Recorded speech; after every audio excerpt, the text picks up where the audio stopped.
ఇప్పుడు no cost cough syrup తో 60 రూపాయల విలువ గల ఇన్హేలర్ పూర్తిగా ఉచితం. దెబ్బకి దగ్గు జలుబు మాయం. ఏ ఒక్క రోజన్నా మీ జన్మలో, మీ రాజకీయ జన్మలో, మీ జీవితంలో ఒక్క రోజన్నా జగన్మోహన్ రెడ్డి గారి లాగా ఒక్క కార్యక్రమం చేశారా?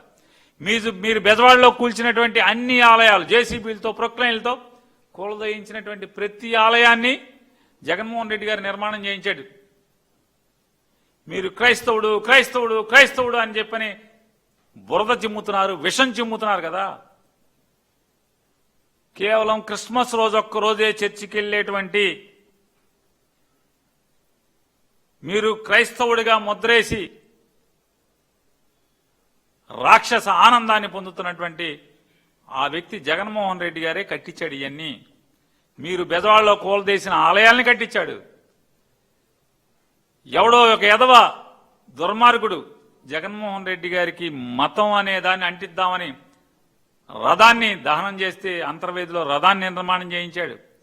రామతీర్థంలో ఎవడు మీరు ప్రోత్సహించకపోతే ముద్దాయిగా జైలుకి వెళ్తే దానికి నజరానాగా సీఎంఆర్ఎఫ్ డబ్బులు ఎందుకు ఇచ్చారు? ఎన్ని లక్షలు ఇచ్చారు?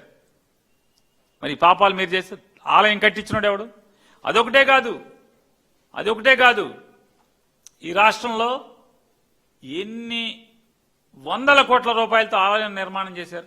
సరదాకు ఒక ఉదాహరణ, బందర్లో గొడుగుపేట వెంకటేశ్వర స్వామి ఆలయం ఉంటే అది జీర్ణమైపోతే మీరు ఆ జీర్ణమైపోయిన దేవుణ్ణి పట్టించుకోకపోగా, ధూపదీప నైవేద్యాలకి నయా పైసా ఇవ్వకపోగా ఆ దేవుడి స్థలాన్ని కొట్టేయటం కోసం ఆలయాన్ని కనకదుర్గం వారికి మీరు అడాప్షన్ ఇచ్చి ఆ స్థలం మీద గుల్లపూడిలో ఉన్నటువంటి 40 ఎకరాల స్థలం మీద మీరు కన్నేసి చెరబడదాం అనుకుంటే జగన్మోహన్ రెడ్డి గారు వచ్చి దాన్ని ఎండోమెంట్స్కి వెనక్కి డీఅడాప్ట్ చేసి 2 కోట్ల రూపాయలు డబ్బులు మంజూరు చేసి జీర్ణమైపోయి గర్భగుడిలో స్వామివారి మీద వర్షపు నీరు కారేటువంటి అపచారం జరుగుతున్న ఆలయంలో చిరంజీవి గారిని పంపించి రిక్వెస్ట్ చేసి శంకుస్థాపన చేయించి ఆలయాన్ని నిర్మాణం చేశారు.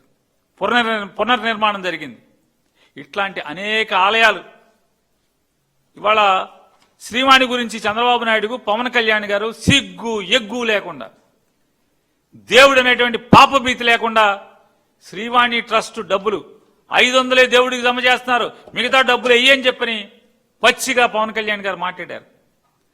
ఇవాళ ఉన్నటువంటి టీటీడీ చైర్మన్ గారు ప్రమాణ స్వీకారం చేయకముందే శ్రీవాణి ట్రస్టుని రద్దు చేస్తాను, ఇది అవినీతికరమైన ట్రస్ట్ అని చెప్పారు. శ్రీవాణి పేరుతో దోచుకుంటున్నారని చెప్పి నారా చంద్రబాబు నాయుడు గారు మాట్లాడారు. నేను అడుగుతున్నా, 2 ఏళ్ళు అయింది కదా, శ్రీవాణి ట్రస్టును ఎందుకు కొనసాగిస్తున్నారు మీరు? పవన్ కళ్యాణ్ గారు మీరు సిగ్గు ఎగ్గు లేకుండా శ్రీవాణి ట్రస్టులకు వచ్చేటువంటి 500 రూపాయలు మాత్రమే దేవుడికి జమ చేసి, దేవదేవుడికి జమ చేసి 10,000 రూపాయలు కొట్టేస్తున్నారు ఇల్లు అని చెప్పి మీరు మాట్లాడారు పాలకవర్గాన్ని. ఎందుకు మీరు బయటికి తీయలేకపోతున్నారు? ఎందుకు బొక్కలు వేయించలేకపోతున్నారు?